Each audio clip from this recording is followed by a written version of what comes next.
Salut Farel, Oui, bonjour. comment tu vas? Ouais, je vais bien et toi? Très bien, très bien, très bien. Alors aujourd'hui en fait, j'ai décidé de te faire une espèce de petite interview parce que je veux un peu que tu nous partages un peu ton parcours, toi en qualité d'étudiant, parce qu'en vérité, tu es venu aux États-Unis en qualité d'étudiant, mais je veux un peu que tu nous partages un peu ton retour sur expérience en qualité d'étudiant d'abord. Est-ce que tu peux te présenter pour les gens qui vont te découvrir dans cette vidéo en fait? Premièrement, juste te présenter. Ben, écoute, voilà, je m'appelle Germain Farret, Mhm. je suis le petit frère de Warren. Voilà, c'est lui qui a voulu que je prenne part à cette interview. Mhm. Étudiant gabonais, oui, j'ai terminé en 2021 mon premier cycle. Voilà, Mhm. donc, Ok, voilà. ok, intéressant. Alors, premièrement, comme je disais, c'est-à-dire quand tu arrives aux États-Unis pour la première fois, c'est-à-dire comment se passe le choc avec la culture américaine quand tu arrives? Bon, parce que là, je crois que la première euh, grande différence, c'est sur le plan culturel, parce qu'il y a d'abord la langue. On parle d'un pays francophone, système français, Mhm. plus ou moins, comment on dit ça, copier-coller, voilà, copier-coller de ce qu'est la France et tout le système éducatif. Yeah. Donc quand on arrive, il y a d'abord cette grande différence culturelle, linguistique, qui est la langue, qu'il faut d'abord, qui est, je dirais même, l'élément le plus important, parce que si tu n'as pas le minimum de maîtrise, Mhm. d'appréhension de la langue, ce sera difficile de t'insérer dans la société américaine. Donc ça, c'est la première grande différence. Tout est en anglais. Mhm. Et le plus souvent même, l'anglais qu'on nous enseigne dans les écoles francophones au pays sont souvent l'anglais, on va dire ça comment, l'anglais britannique. Ouais. Ce n'est pas vraiment, parce qu'il y a une différence entre euh, le English and American English language. Mhm. Ce n'est pas de l'anglais britannique qu'on apprend aux États-Unis, qu'on parle aux États-Unis. Voilà, beaucoup de gens ne savent pas ça.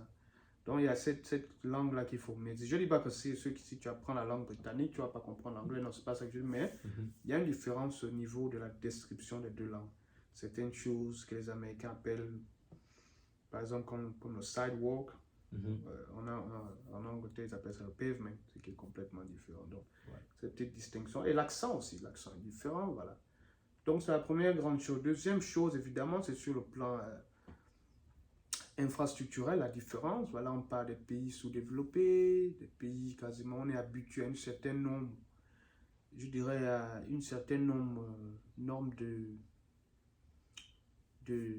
je n'ai pas envie de dire de bassesse économique, hein, mais plutôt, je dirais, de sous-développement socio-économique qu'on est un peu habitué Mhm. à vivre et à considérer comme la norme. Mhm. Voilà, on voit, voilà, dans nos capitales, il y a des poubelles partout, voilà, les routes sont sales, les gens balancent les papiers n'importe où et tout ça. C'est un peu normal, un peu, quand je dis normal entre guillemets, parce que Yeah. on est habitué, on est dedans pour nous, bon voilà, les gens se soulagent n'importe où, mais quand tu arrives aux États-Unis d'Amérique, Mhm. d'abord même, depuis l'avion, tu sens que tu changes complètement de monde. Vraiment, c'est une différence magistrale, parce que quand tu quittes l'aéroport international Léon, bah, tu te dis, waouh, c'est le premier aéroport du Gabon, waouh, c'est grand, c'est moderne, mais quand tu arrives par exemple à l'aéroport d'Istanbul en Turquie, mais tu te rends compte que Yeah. c'est le jour et la nuit, c'est complètement voilà, différent en termes de grandeur, de modernité, et je dirais même aussi en termes de dynamisme socio-économique, parce que la vitesse à laquelle les gens passent, les gens sont occupés, voilà. Ouais. Donc je crois que la première frappe que j'ai eue, c'est Istanbul. Quand tu arrives à Istanbul, tu arrives à l'aéroport d'Istanbul, quoi, peut-être quoi, je sais pas moi, 20 fois, 30 fois l'aéroport Léon bas. Donc tu arrives, tu te dis waouh. Yeah. Et pour quelqu'un qui n'a jamais voyagé, tu te dis vraiment, parce qu'on a tous cette idée-là dans la tête, que c'est comment l'Amérique quand tu quittes du Gabon.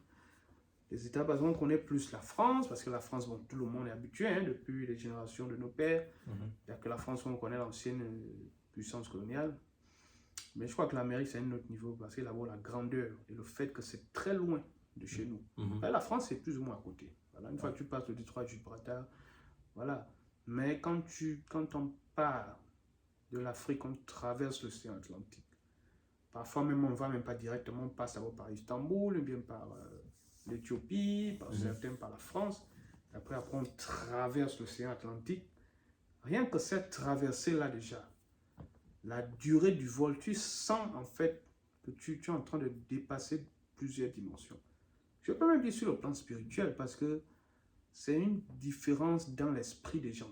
Quand tu arrives à l'aéroport, que ce soit à New York ou à Washington, toi-même tu sens en fait que même dans l'esprit des gens, les gens sont différents. Donc c'est vraiment une différence multidimensionnelle. Et toi-même, que tu le veuilles ou pas, tu es obligé de t'ajuster. Tu sens que là, je suis complètement dans un autre monde. Donc, c'est ça, c'est cette différente frappe culturelle, voilà, économique, structurelle, etc. Toute cette dynamique socio-économique mélangée. Tu es obligé, non seulement tu es donné, et tu es surpris, tu es aussi ravi, parce qu'il y a cette joie-là, tu as ce sentiment, je peux dire, d'apaisement de ta curiosité, comme ah, enfin, donc voilà, parce qu'on est habitué à voir ça dans les films et tout ça. Donc c'est un peu ça, c'est ça un peu que je peux dire, première impression que tout le monde plus ou moins peut avoir. Il faut prendre le temps de comprendre la différence, d'être préparé et de faire face à ce grand changement-là, quoi. Ok, intéressant, très intéressant.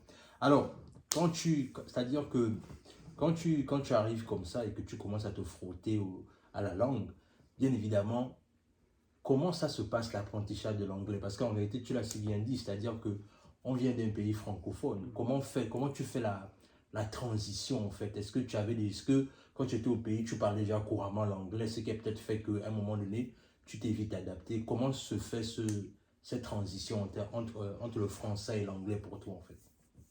Bon, oui, moi j'ai eu un peu de chance parce qu'en plus de la langue qu'on apprend au lycée, je parle pas de la 6e jusqu'en terminale, la plupart des écoles au Gabon, c'est plus ou moins le b.a.-ba. J'ai eu la chance, je me suis inscrit au centre de langue de défense, au centre de langue de défense.